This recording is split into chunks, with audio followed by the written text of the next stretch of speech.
الله الرحمن الرحيم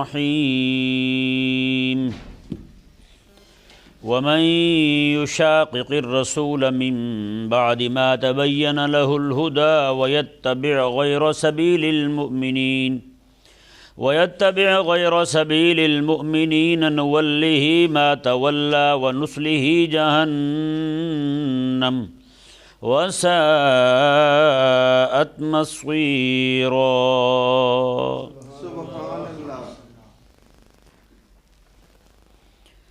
اس آیت کریمہ کے اندر اللہ تبارک و تعالی نے دو اہم چیزوں کو بیان فرمایا۔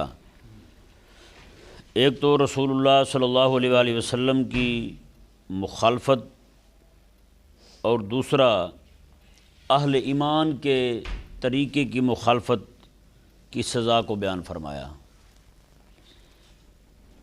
فرمایا کہ وَمَن يُشَاقِقِ الرَّسُولَ مِن بَعْدِ مَا تَبَيَّنَ لَهُ الْهُدَى، اور جو کوئی بندہ رسول کریم صلی اللہ علیہ وآلہ وسلم کی مخالفت کرے، اور جو رسول اللہ علیہ السلام کے ساتھ ضد رکھے بعد اس کے کہ تبین لہ الہدیٰ، اس کے لیے ہدایت واضح ہو چکی ہے، یعنی اس کے سامنے بیان کر دیا گیا کہ یہ رسول اللہ صلی اللہ علیہ وآلہ وسلم کا فرمان شریف ہے، یہ رسول اللہ علیہ السلام کا حکم ہے،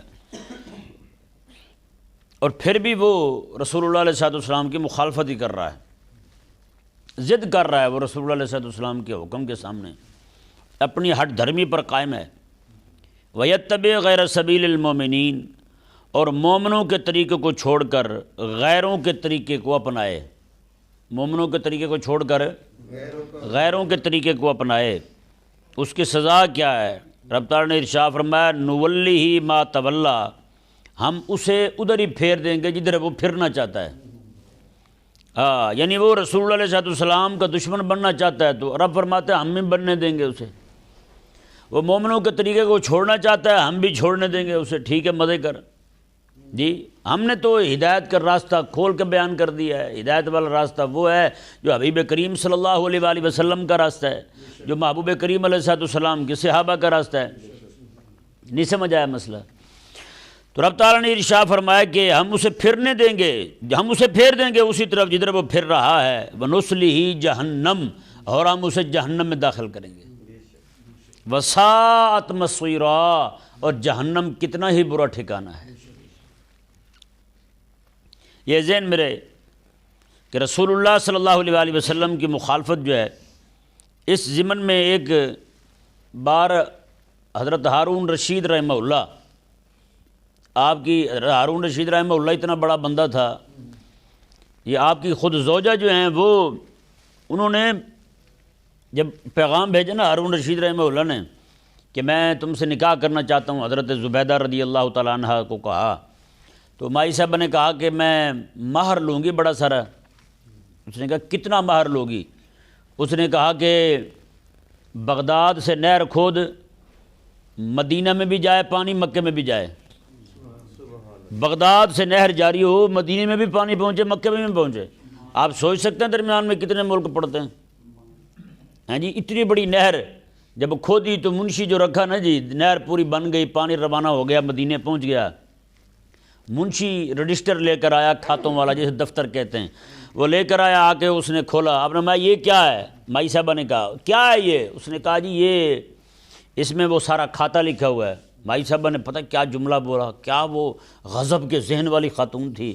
اس نے کہا ترکنا الحساب الی یوم الحساب، ہم نے حساب قیامت والے دن کے لیے چھوڑ دیا ہے، ہم نے حساب نہیں لینا، رب کے لیے خرچ کیا اور حساب کیا لینا ہے ہم نے؟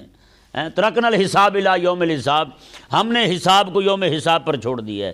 یہی مائی صاحبہ جب فوت ہوئی نا، اللہ تعالیٰ کی بارگاہ میں پیش ہوئی، اللہ تعالیٰ نے ارشاد فرمایا کہ ہم نے تجھے بخش دیا ہے، تجھے بخش دیا ہے۔ بعد میں کسی نے خواب میں دیکھا، کہا کہ کیا نیکی کام آئی؟ انہوں نے کہا میں نے تو سمجھا تھا کہ میری نیکی جو ہے وہ والی کام آئے گی جو میں نے نہر کھدوائی تھی، لیکن انہوں نے کہا نہر بھی کھدوائی، اس کا ذکر بھی نہیں ہوا، اس کا ذکر ہی نہیں ہوا۔ اس نے کہا پھر کیا ہوا ہے؟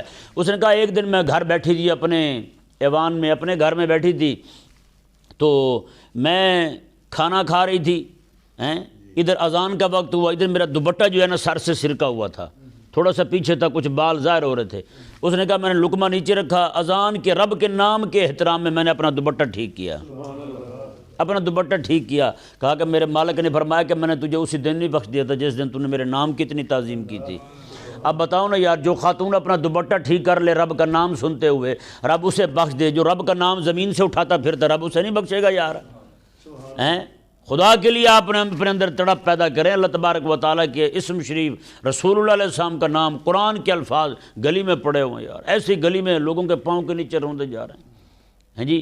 اور جتنی زیادہ بے ادبی ہمارے مسلمان کر رہے ہیں قرآن کی، اتنا کوئی بھی نہیں کر رہا جی. وہاں پہ وہ یہودی اور نصرانی چوڑے پودری پادری جو ہیں وہ قرآن کی گستاخی کریں تو یہاں پہ جناب بڑے بڑے احتجاجات ہوتے ہیں جی، بڑے بڑے مظاہرے ہوتے ہیں. لیکن اسی قرآن کو نعوذ باللہ مسلمان گندی نہروں میں پھینک رہے ہیں. یہ جو نہر والا، یہ جو آپ رائے بند جائے نا، گندا نالا آتا ہے، اس میں سے بھی قرآن نکلتے ہیں. قرآن اس میں پھینک جاتے ہیں. یہ جو ٹھوکر والی نہر ہے، اتنی گندی نہر ہے، گندا پانی اس میں جاتا ہے، اس میں لوگ قرآن پاک ڈال جاتے ہیں. بتائیں، میرے دوست ہیں وہ نکالتے رہتے ہیں وہاں سے. ایک بار میں نے یہی بیان کیا کہ اس گندے نالے سے قرآن پاک نکلے ہیں. ایک بابا تھا، فوجی ریٹائر تھا، وہ اس کی فوجیوں والی رگ گرم نہیں ہو گئی. وہ کہنے لگا نہیں جی یہ جھوٹ کہا ہے آپ نے، ایسا نہیں ہو سکتا. میں نے کہا کس نے کہا ہے یہ جھوٹ ہے؟ میں نے کہا میں تمہیں بندے ملواتا ہوں. میں نے کہا آج لے چلتا ہوں، تمہیں دکھاتا ہوں میں. تو حضرت سیدنا امام ساوی رحمہ اللہ ارشاد فرماتے ہیں تفسیر ساوی میں، یہ جلالین شریف کا حاشیہ ہے، بہت زبردست حدیث شریف ہے، بہت زبردست تفسیر ہے یہ تفسیر ساوی جو ہے. اس میں آپ فرماتے ہیں کہ بندہ جا رہا تھا گلی میں اور اس نے دیکھا کہ اللہ تبارک و تعالیٰ کا نام زمین پر پڑا ہے اور اس نے اٹھایا نہیں ہے. آپ فرماتے ہیں اس نے کفر کیا ہے. کیوں؟ کہ وہ اللہ تبارک و تعالیٰ کے نام کی بے ادبی پہ راضی ہو گیا ہے. آج ہماری قوم کی آنکھیں چار ایسی ہوئی ہیں، گلی میں پڑا ہوا 5 روپے کا سکہ دکھائی دے جاتا ہے، لیکن رب تبارک و تعالیٰ کا نام گلی میں پڑا ہوا وہ دکھائی نہیں دیتا. یہ تو کہتے ہیں کہ بچے کو 5 روپے بازار سے مل جائے، ماں بھی بڑا خوش ہو کے بتاتی ہے میرے بچے کی قسمت بڑی اچھی ہے، 5 روپے اسے گلی سے ملے ہیں جی. اس بچے کی قسمت اس لیے اس طرح اچھی کیوں نہیں ہوتی کہ اللہ تبارک و تعالیٰ کا نام گلی میں پڑا ہوا اٹھا لے؟ حقیقت والی بات ہے، جتنی بے ادبی اور گستاخی رب تعالیٰ کے نام کی، اس کے کلام کی، یہ مسلمان نام نہاد کر رہے ہیں، اتنا کوئی کافر بھی نہیں کر رہے ہوں گے. کافروں کی طرف سے اکا دکا واقعہ پیش آتا ہے، مسلمانوں کی طرف سے روزانہ بلا ناغہ رب تبارک و تعالیٰ کے نام کی. آپ دیکھیں لاکھوں کی تعداد میں اخبار چھپتے ہیں، اس کے پہلے صفحے پر قرآن پاک کی آیت دی ہوتی ہے، پہلے صفحے پر. بتائیں وہ اخبار کہاں جاتے ہیں؟ امرودوں والے لے جاتے ہیں جی. وہ امرود جناب ڈال کے اللہ تبارک و تعالیٰ کا نام، پوری پوری آیتیں لکھی ہوئی ہیں، وہ جناب 5 روپے کے امرود ڈال کے، نمک ڈال کے چھڑک کے دے رہے ہوتے ہیں لوگوں کو. یہ مخالفت نہیں ہے رسول اللہ علیہ السلام کی.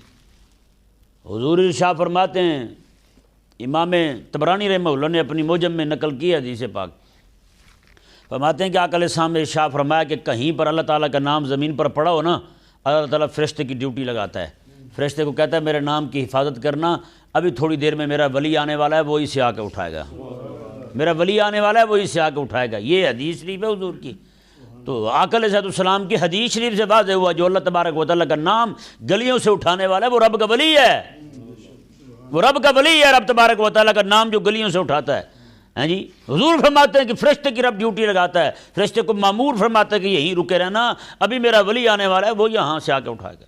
اب بتائیں رسول اللہ علیہ السلام تو اللہ تعالیٰ کے نام کو اونچا کرنے آئے تھے جی. بتائیں یار یہ امت حضور کا، رب تعالیٰ کا دین کیسے اونچا کرے گی جو رب تعالیٰ کا نام میں اونچا نہیں کر سکتے؟ بتائیں کتنے اشتہارات چھاپتے ہیں، اشتہار چھاپ کے لگا دیے دیواروں پر، کیا ان کے اٹھانے کا بھی انتظام ہے؟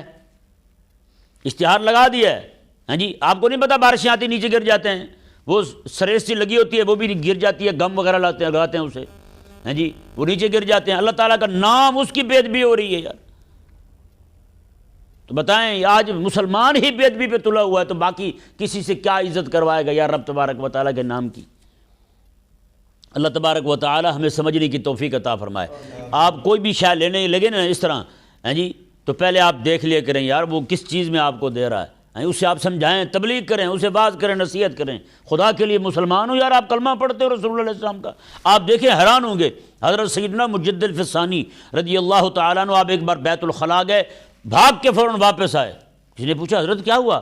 آپ نے یار میں لکھ رہا تھا تو سیاہی ہوتی نا، پہلے دبات میں ڈالتے تھے، وہ تھوڑی سی سیاہی جو ہے وہ روشنائی وہ یہاں پہ لگ گئی ہے. تو میں نے کہا کہ انہوں نے کہا جی اس سے کیا ہوتا ہے؟ آپ نے فرمایا اسی سے تو میں اپنے اللہ اور اس کے رسول کا نام لکھتا ہوں. ہاں یہ سیاہی کا ادب نہیں ہوگا تو پھر ادب کس چیز کا ہوگا بتائیں یار؟ ہمارے بزرگوں نے تو سیاہی کا بھی ادب کیا یار. ہمارے امام اسماعیل حقی رحمہ اللہ ارشاد فرماتے ہیں جو قوم قلم کے تراشے، قلم ہوتی نا قلم، پہلے قلم ہوتی تھی، بچے تو آج کل کے دیکھا ہی ہیں انہوں نے، قلم کو تراشتے تھے. فرماتے تھے جو قلم کا تراشا ہے نا، جو قوم اس قلم کے تراشے کو ایسے ہی پھینک دے، مطلب اللہ تبارک و تعالیٰ اس قوم پر مصیبتیں اور عذاب نازل فرما دیتا ہے. اس قوم کو اللہ تعالیٰ عذاب میں مبتلا کر دیتا ہے، مصیبتیں نازل کرتا ہے، بیماریاں نازل ہوتی ہیں اس قوم پر. تو آج بتائیں قلم کے ساتھ، پین کے ساتھ شلوار میں نالے ڈال رہے ہیں. جب دیکھا قلم کی سیاہی انک ختم ہو گئی، اس کی روشنائی ختم ہو گئی، گلی میں پھینک دیا. گندی نالی میں پڑے ہوتے ہیں قلم. بتائیں یہ قلم جو ہے، قلم کا احترام نہیں ہے یار؟ قلم کا احترام کیوں نہیں ہے جس قلم کی قسم رب ارشاد فرمائے، نون والا قلم رب فرمائے مجھے قلم کی قسم ہے، اسی قلم کو جناب اس کے شلوار میں نالے ڈالنے کے لیے رہ گیا وہ قلم. رب تبارک و تعالیٰ کے نام کتنی بے ادبی، بیٹھے ہوئے تو کان میں خارش کر رہا ہے جناب قلم کے ساتھ. عجیب بد دماغ لوگ ہیں، نعوذ باللہ من ذالک. اللہ تبارک و تعالیٰ سمجھنے کی توفیق عطا فرمائے. تو ہارون رشید رحمہ اللہ کے مجلس میں ایک عالم صاحب نے حدیث بیان کی حضور کی. وہ حدیث شریف مسلم شریف میں موجود ہے، یعنی صحاح میں موجود ہے، سیاست میں، کہ کریم آقا صلی اللہ علیہ وسلم نے ارشاد فرمایا حضرت آدم علیہ السلام اور حضرت موسیٰ علیہ السلام میں مباحثہ ہوا، مناظرہ ہوا آپس میں. کہ وہ بات اس طرف میں نہیں جانا چاہتا، بس اتنی بات آپ ذہن میں رکھیں کہ آقا علیہ السلام نے فرمایا کہ ان دونوں کا آپس میں مباحثہ ہوا، آپس میں بحث ہوئی ایک مسئلے پر. تو ہارون رشید رحمہ اللہ کا جو چچا تھا اس نے پتہ کیا کہا؟ اب یہ دیکھیں حاکم اسلام کی غیرت کتنی ہے. مسلمان حکمران ایسے ہوتے ہیں، ان جیسے ذلیل نہیں ہوتے جو نعوذ باللہ من ذالک رات دن بھونکتے رہیں، رات دن باتیں کریں رسول اللہ علیہ السلام کے بارے میں اور حضور علیہ السلام کی ازواج مطہرات کے بارے میں، صحابہ کے بارے میں. حاکم اسلام دیکھو کیسا ہے ہارون رشید رحمہ اللہ. ان کا چچا سگا بیٹھا ہے، اس چچے نے کیا دیا؟ اس نے کہا کہ او عالم صاحب کو دیکھ کے بیان کریں، یہ روایت آپ نے کہاں سے بیان کر دی؟ آدم علیہ السلام کب کے دنیا سے رخصت ہو چکے ہیں، بعد میں موسیٰ علیہ السلام آ رہے ہیں اور آپ ان کا آپس کا مناظرہ کروا رہے ہیں. اتنی بات کی ہارون کے چچا نے، ہارون رشید کے چچا نے یہ بات کی کہ ایسا کیسے ہو سکتا ہے کہ ان کا آپس میں مناظرہ ہو جائے، مباحثہ ہو جائے. اتنی بات کی تو ہارون رشید رحمہ اللہ نے پتہ کیا کہا؟ آپ نے فرمایا کہ جلدی کرو، تلوار لاؤ اور چٹائی لاؤ. جو چٹائی بچھا کے نیچے اس کے اوپر قتل کرتے تھے، کوئی چٹائی بھی لاؤ اور تلوار بھی لاؤ، جلدی کرو میں اس کی گردن بھی اتاروں، اس کی گردن اتارتا ہوں ابھی. انہوں نے کہا جی کیا ہوا؟ انہوں نے کہا اسے حیا نہیں ہے، وہ رسول اللہ علیہ السلام کا فرمان شریف بیان کر رہے ہیں اور یہ آگے سے کٹو ہجتی کر رہا ہے، میں بھی اس کو قتل کرتا ہوں. ہارون رشید رحمہ اللہ نے جب یہ وہ جناب چٹائی بھی آ گئی، تلوار بھی آ گئی، جو بیٹھے تھے لوگ سارے وہ اس کی سفارش کرنے لگے. انہوں نے کہا جی یہ اس کی کوئی نیت نعوذ باللہ گستاخی کی نہیں تھی، یہ ویسے پوچھنا چاہ رہا تھا کہ مجھے بتائیں کہ ایسا کیسے ہو سکتا ہے، ایسا کیسے ہو سکتا ہے کہ ان کی ملاقات ہو گئی ہو آپس میں، حالانکہ آدم علیہ السلام کب کے دنیا سے رخصت ہو چکے، بعد میں موسیٰ علیہ السلام آئے، ان دونوں کا آپس میں ملاپ کیسے ہوا؟ انہوں نے کہا میں تو یہ کیفیت کا سوال کر رہا ہوں. ہارون رشید رحمہ اللہ نے کہا کہ مجھے صحیح سے بتا یہ اشکال تیرے ذہن میں کیسے آیا؟ تو کس کی گفتگو سنتا ہے، کس کے پاس بیٹھتا ہے؟ بتا مجھے تو کس کی باتیں سنتا ہے. آج ہوتے ہیں نا لڑکے آگے باتیں کرتے ہیں، ہمیں پتہ چل جاتا ہے یہ کس اسٹیشن سے بول رہا ہے، اس کے اندر کون سا لبرل جو ہے وہ گھسا ہوا ہے، کس کی باتیں سن کر یہ متاثر ہوا ہے اور کون سی باتیں کر رہا ہے یہ بندہ. تو جیسے ہی ہارون رشید رحمہ اللہ نے جناب چٹائی بچھوا دی، تلوار پکڑ لی اپنے ہاتھ میں، خود کہا کہ گردن اتاروں گا اس کی، چاچا کی. بتائیں یہاں اسلام بڑا ہے، چاچا بڑا نہیں ہے. ہمارے یہاں کیا ہے؟ چاچا بڑا ہے، اسلام پیچھے ہے، پیٹ بڑا ہے، اسلام پیچھے ہے، ہاں جی اپنی خواہشات آگے ہیں، اسلام پیچھے ہے. ہر ایک چیز کو ہم نے آگے رکھا ہوا ہے، باقی ہر چیز جو ہے وہ اسلام پہ، اسلام کو قربان کیا ہم نے، کسی شے کو اسلام پہ قربان نہیں کیا ہم نے. یہ آج ہماری طبیعت ہو چکی ہے. ہارون رشید رحمہ اللہ نے جناب چٹائی بچھا دی، تلوار ہاتھ میں پکڑ لی، کہا کہ ابھی تیری گردن اتارتا ہوں. ہارون رشید رحمہ اللہ نے جب یہ کہا تو باقی جو لوگ بیٹھے تھے وہ بھی سارے کے سارے کہنے لگے کہ نہیں جی ایسی، کیونکہ ہم نے آج تک اس کے منہ سے ایسی بات نہیں سنی کہ یہ رسول اللہ علیہ السلام پر یا حضور کے صحابہ پر یا حدیث پر اعتراض کر رہا ہو. آج تک ہم نے اس کے منہ سے کوئی ایسی بات نہیں سنی. اگر ہم نے پہلے سنی ہوتی تو ہم بھی گواہی دیتے بھئی ہاں بھی ایسا بندہ ہے. ہارون رشید نے کہا کہ مجھے تو بتا کہ تو نے کس سے یہ بات سنی، کس کی باتیں سنتا ہے جو تیرے ذہن میں یہ اشکال پیدا ہوا ہے، یہ تو نے حضور کی حدیث پر اعتراض کر دیا ہے، حضور کی مخالفت کر دی ہے، حضور فرما رہے ہیں کہ ہے ملاقات تو بس ہے، زمین ادھر کی ادھر ہو سکتی ہے، آسمان ادھر کے ادھر ہو سکتا ہے، لیکن میرے لجپال نبی نے فرما دیا ہے تو ہے، بس ایمان ہی یہی ہے یار، ایمان ہی یہی ہے۔ انہوں نے کہا کہہ دیا حضور نے تو ہے بس۔ اور مسلم شریف میں حدیث پاک ہے۔ جب یہ بات ہوئی ہارون رشید رحمہ اللہ نے سخت جلال میں کہا کہ پھر بعد میں وہ قسمیں کھانے لگا، وہ چاچا وہ کہنے لگا کہ اللہ کی قسم میرے ذہن میں کوئی ایسی بات نہیں ہے، میں نے اس نے اتنے الفاظ کہے، پھر اس نے کہا میں نے اپنے احمق پن اور پاگل پن کی وجہ سے یہ پوچھا ہے، وگرنہ کوئی ایسی میں نے کوئی اس سوال کی بنیاد جو ہے وہ نہ کفر ہے، نہ رسول اللہ علیہ السلام کی مخالفت ہے، نہ رسول اللہ علیہ السلام کے دین کے ساتھ دشمنی ہے، کوئی اناد نہیں ہے، میں نے صرف کیفیت کے متعلق سوال کیا ہے کہ کیسے ہو گیا، کیسے ملاقات ہوئی ان کی، بس۔ اب بتائیں یار، رسول اللہ کی حدیث بیان ہو اور حاکم اسلام کیسا بھی نہ کہنے دے، یہ بھی نہ کہنے دے کہ کیسا ہے، ایسا کیسے ہوا، یہ بھی نہ کہنے دے حاکم اسلام، غیرت والا تو ہوا نا پھر جی، کیسا غیرت مند بندہ ہے وہ ہارون رشید رحمہ اللہ۔ انہوں نے کہا نہیں ایسا کیسے کہہ دیا تو نے کہ حضور فرما رہے ہیں کہ ہوئی ہے ملاقات، تو کہتا کیسے ہیں، نہ نہ نہ نہ یہ نہیں، حضور کا حکم آ گیا بندہ سر جھکا لے بس، ایسا کیسا، یہ سوال نہیں چلتا یہاں، حضور کے حکم کے سامنے بس۔ اسلام کا معنی تسلیم ہے، کیا ہے، تسلیم ہے۔ ایک بار میں نے یہاں بیان کیا، بلکہ لکھا تھا یہاں پہ کہ تحقیق جو ہوتی ہے نا وہ تسلیم سے پہلے ہوتی ہے، مان لینے سے پہلے تحقیق ہوتی ہے، مان لینے کے بعد تحقیق نہیں ہوتی، مان لینے کے بعد تحقیق کرنا یہ کفر ہے، یہ کیا ہے، کفر ہے۔ تسلیم سے پہلے تحقیق ہے، پہلے تحقیق کرتے رہیں، ریسرچ کرتے رہیں اپنی جو بھی کرنا چاہتے ہیں لوگ، ہاں جی، تسلیم کرنے کے بعد تحقیق اب نہیں بھئی، خدا ایک ہے تو بس ایک ہے، رسول اللہ علیہ السلام سچے نبی ہیں، آخری نبی ہیں تو آخری نبی ہیں، بس اس کے بعد اب تحقیق نہیں ہے، ہاں جی، تحقیق کر کے پتہ نہیں آخری نبی ہیں یا نہیں، حضور نبی ہیں یا نہیں، اس پہ تحقیق یہ بندے کو ایمان سے فارغ کر دے گی۔ وہی اس نے کیا تھا، اس نے کہا میں تو تحقیق کرنا چاہتا تھا کہ کیسے تھا یہ، انہوں نے کہا تو ہوا ہے رسول اللہ علیہ السلام کے حکم پر اعتراض کرنے والا۔ اللہ اکبر، حدیث پاک ہے نا آقا علیہ السلام کی کہ کریم آقا علیہ السلام نے ارشاد فرمایا کہ طالب العلم جو ہے وہ جب مدرسے پڑھنے کے لیے جاتا ہے نا، اللہ تبارک و تعالیٰ کے رحمت والے فرشتے اپنے نوری پر اس کے پاؤں کے نیچے بچھا لیتے ہیں، نوری پر اس کے پاؤں کے نیچے بچھا لیتے ہیں، یہ حضور نے ارشاد فرمایا، یہ آقا علیہ السلام کا فرمان ہے۔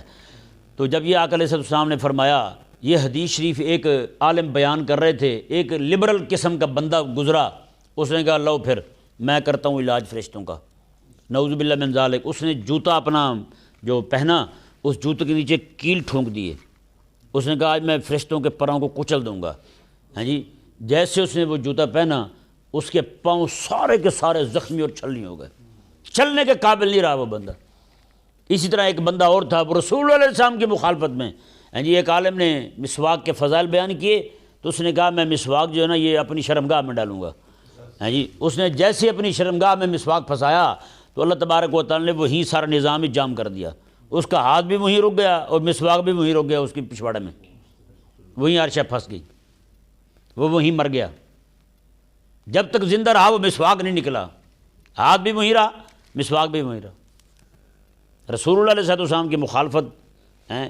اب بتائیں نا، رسول اللہ علیہ السلام ارشاد فرمائیں کہ عورتیں جو ہیں وہ گھروں میں ٹھہری رہیں، تو لیکن جو لڑکیاں جا کے ہاسٹلوں میں پڑھی ہیں رسول اللہ کی مخالفت کر رہی ہیں نہیں کر رہی، رسول اللہ علیہ السلام ارشاد فرمائیں کہ اپنی عورتوں کو بالا خانوں پر نہ جانے دو، اپنی عورتوں کو چھتوں پر نہ جانے دو، ہاں باہر تانگ جھانک کریں گی، لیکن آج ہم نے روکا، ہم نے مخالفت کی رسول اللہ علیہ السلام کے حکم کی، اور اتنے سارے احکامات رسول اللہ علیہ السلام نے دیے۔ حضور فرمائے کہ جھوٹ بولنا حرام ہے اور جھوٹ جہنم لے جاتا ہے، لیکن آج نصرانیوں کی دیکھا دیکھی ہم نے جھوٹ بولنے کا دن مقرر کر لیا ہے، اپریل فول، ہاں جی۔ رسول اللہ علیہ السلام غیر مرد کے غیر عورت کے جو ہے نا وہ معاملات کو یعنی کہ خفیہ ولا متخذی اخدان، خفیہ یاری لگانا، اس سے اسلام نے منع کیا ہے۔ لیکن آج جو ہے وہ کیا کچھ چل رہا ہے آپ کے سامنے. یہ خفیہ یاریاں پالنے کا پورا دن مقرر کیا انہوں نے، ویلنٹائن ڈے. اندازہ لگائیں. یہ سارے کا سارا نظام جو ہے یہ مخالفت رسول اللہ علیہ السلام کی ہو رہی ہے. تو بتائیں پھر ذلت نازل ہو یا نہ ہو ان پر. آج ذلت کی جس زندگی سے ہم دو چار ہیں نا، اتنا کوئی بھی قوم دو چار نہیں ہے، اتنا کسی بھی قوم کو تکلیف نہیں ہے جتنی آج ہم تکلیف میں مبتلا ہیں. اور یہ آیہ مبارکہ کا اگلا حصہ دیکھیں جی، کیونکہ یہاں یہ آیہ مبارکہ دیکھیں پہلے ذرا. وَمَن يُشَاقِقِ الرَّسُولَ مِن بَعْدِ مَا تَبَيَّنَ لَهُ الْهُدَىٰ، جس کے سامنے ہدایت واضح ہو جائے پھر بھی رسول اللہ علیہ السلام کی مخالفت کرے، تو وہ بندہ جو ہے اس نے بھی رسول اللہ علیہ السلام کے خلاف پارٹی بازی شروع کر دی تھی. وہ بشیر نام کا بندہ جو تھا وہ بھی آقا علیہ السلام کے خلاف پارٹی بنانے لگا تھا. مدینہ سے بھاگا، مکے چلا گیا، وہاں جا کر کے لوگوں کو اپنے ساتھ ملانا شروع کر دیا. ہاں جی، رسول اللہ علیہ السلام کے دین کے خلاف جو پارٹی بازی کرے، رسول اللہ علیہ السلام کی شریعت کے خلاف جو پارٹی بازی کرے، اس بندے کی سزا یہی ہے جو اللہ تبارک و تعالی نے اس آیہ مبارکہ میں بیان فرمائی ہے. رسول اللہ علیہ السلام کے دین کے خلاف سازشیں ہو رہی ہیں.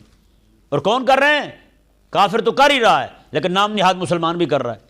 کیونکہ کسی بھی مسلمان کو آپ دیکھ لیں، وہ دوسرے عالم سے متفق ہو، اپنے پیر کے علاوہ کسی سے متفق ہو نہیں. آج ہے یا نہیں؟ اپنے پیر کے علاوہ کسی سے متفق نہیں ہے. اللہ تبارک و تعالی نے ارشاد فرمایا جی دیکھیں اس آیہ مبارکہ کا دوسرا حصہ، وَيَتَّبِعْ غَيْرَ سَبِيلِ الْمُؤْمِنِينَ نُوَلِّهِ مَا تَوَلَّىٰ. فرمایا کہ اور کوئی جو بندہ مسلمانوں کے طریقے کو چھوڑ کر کسی اور کے طریقے کو اپنائے. یہاں امام شافعی رضی اللہ تعالیٰ عنہ کا فرمان شریف ہے. آپ ارشاد فرماتے ہیں میں نے قرآن کریم کو 300 بار پڑھا، تاکہ صرف اس لیے پڑھا تاکہ قرآن کریم سے اجماع کا ثبوت نکلے. مسلمانوں کا اجماع جو ہے، ائمہ کا جو اجماع ہے، اس کی حجیت پر کوئی دلیل مل جائے مجھے قرآن سے. آپ فرماتے ہیں 300 بار میں نے قرآن پاک پورا پڑھا ہے، مجھے نہیں ملی. فرماتے ہیں کہ 301 بار، جب ایک بار آخری بار پڑھنے لگا نا، 301 بار ایک بار جو پڑھنے لگا میں، تو فرماتے ہیں اس آیہ مبارکہ پر میری نظر آ کے ٹک گئی. اس آیہ مبارکہ پر میری نظر ٹک گئی کہ اللہ تعالیٰ نے ارشاد فرمایا کہ مسلمانوں کے طریقے کو جو چھوڑے اس کی سزا جہنم ہے. تو آپ فرماتے ہیں اس سے معلوم ہو گیا مسلمانوں کا کسی بات پر جمع ہو جانا یہ بھی اللہ تبارک و تعالیٰ کے نزدیک حجت ہے. یہ بھی دلیل ہے مسلمان جس بات کو اچھا سمجھیں. جی حضرت عبداللہ بن مسعود کا فرمان شریف ہے، مسلمان جسے اچھا سمجھیں اللہ کے نزدیک بھی اچھا ہے. وہ مسلمان جسے اچھا سمجھیں، جس طریقے کو اچھا سمجھیں، وہ اللہ تعالیٰ کے نزدیک بھی اچھا ہے. اور یہی وجہ ہے جب بندہ کو فوت ہو جائے، جنازہ پڑھنے لگے نا، اللہ تبارک و تعالیٰ فرشتوں کو بھیجتا ہے، جاؤ پتہ کرو فلاں بندہ فوت ہوا ہے، میرے بندے اس کے بارے میں کیا کہہ رہے ہیں، میرے بندے اس کے بارے میں کیا کہتے ہیں. فرشتے جا کے کہتے ہیں مولا بندہ خراب تھا لیکن لوگ کہہ رہے تھے اچھا ہے. اللہ فرماتا ہے تمہیں نہیں پتہ یہ مسلمان جو ہے نا میرے گواہ ہیں زمین پر، مسلمانوں کی گواہی میں نے قبول کر لی ہے، اس بندے کو بخش دیا ہے میں نے. اندازہ لگائیں یہ مسلمان جو بات کہہ دیں اللہ تعالیٰ کے نزدیک کتنی اچھی ہے. فرشتے کہہ رہے ہیں مولا یہ بندہ غلط تھا، لیکن اللہ فرماتا ہے مسلمانوں کی گواہی قبول ہے میرے ہاں، مسلمانوں نے جو کہہ دیا ہے.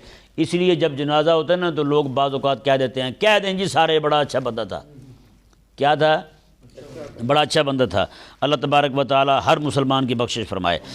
تو اللہ تبارک و تعالی نے ارشاد فرمایا ہر وہ بندہ جو رسول اللہ صلی اللہ علیہ وسلم کی مخالفت کرے، آقا علیہ السلام کے خلاف پارٹی بازی کرے، حضور کے دین کے خلاف کھڑا ہو جائے، آقا علیہ السلام کے دین کے خلاف سازشیں کرے، جی ہر وہ بندہ اور جو مسلمانوں کے طریقے کو چھوڑ کر کافروں کے طریقے کو اپنائے، اللہ فرماتا ہے نولیہ ما تولیٰ، ہم اسے ادھر ہی پھیر دیں گے جدھر وہ پھرنا چاہتا ہے، ونصلہ جہنم، اور ہم اسے جہنم میں داخل کریں گے، وساءت مصیرا، اور یہ جہنم جو ہے یہ انتہائی برا ٹھکانہ ہے. اللہ تبارک و تعالی سمجھنے کی توفیق عطا فرمائے.